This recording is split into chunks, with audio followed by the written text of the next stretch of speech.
Hello guys, today I'm going to show you how to make a 4-leaf clover, and for starters we're going to chain 11. We're going to work onto our back side of our chains. We're going to use a traditional simple Tunisian stitch. So we're going to look at these back bumps that connect our chains, and we're going to work onto those. We're going to skip the very first one because we have our very first stitch that counts as one stitch, and we're going to work onto this second one. So just inserting our hook, yarning over and pulling through, and then this is our third chain, which we're going to work on to.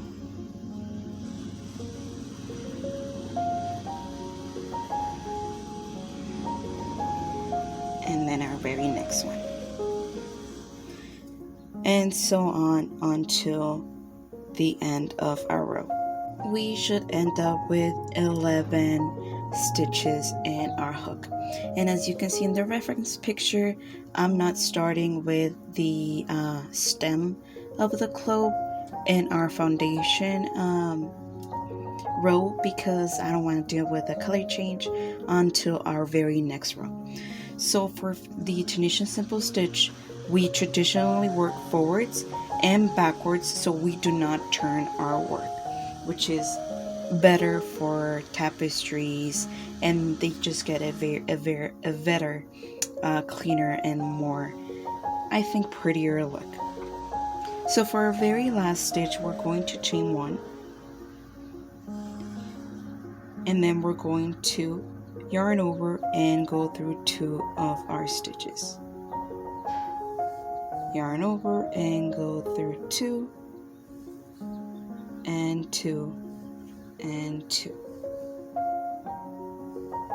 And this completes our very first row. So for our second row, we actually get to introduce a different color.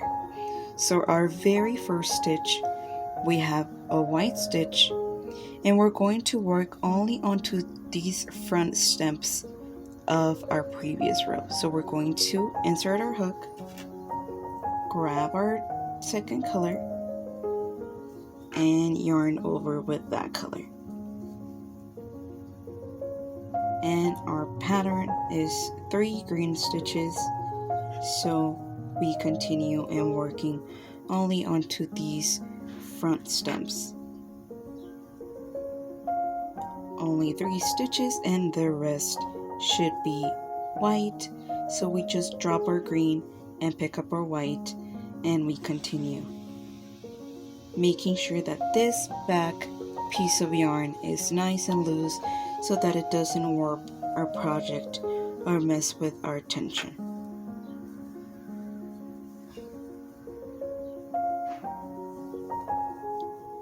And at the very end, our very last stitch, we just need to make sure that we actually insert our hook onto that stitch that creates this little loop, just that we catch those 2 little loops here so we have a smoother edge.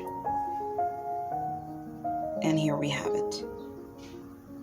So yes, just like in our previous row, we just yarn over onto that last stitch, chaining 1, and then we yarn over and we go through 2 of our stitches, and 2 and 2, and we just continue until we reach a different color stitch.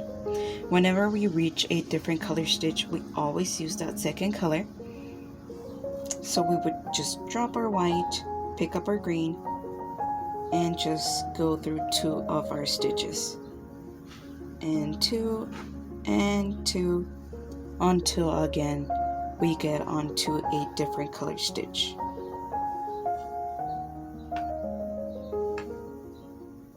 And there we have it.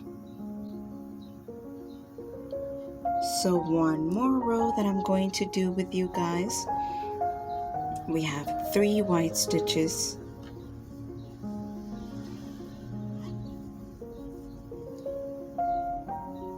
There we go. 3.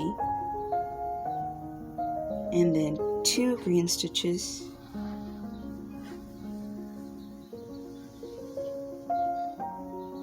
And the rest are white.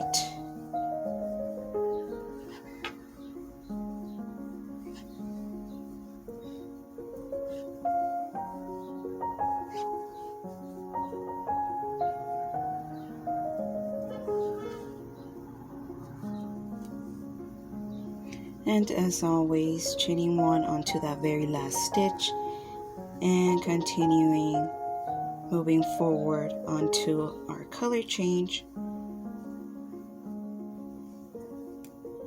changing our colors when appropriate.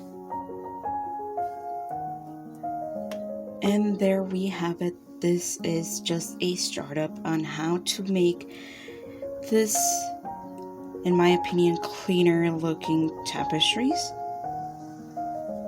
And of course you can always go down below in the description and click on the link for the Pinterest pin that I'm following, or like always, take a screenshot of the picture on screen. Have no problem with either of them, and I'll say that you are ready to take on to this small project on your own. And it's really super simple, super easy. I know you'll fall in love with it.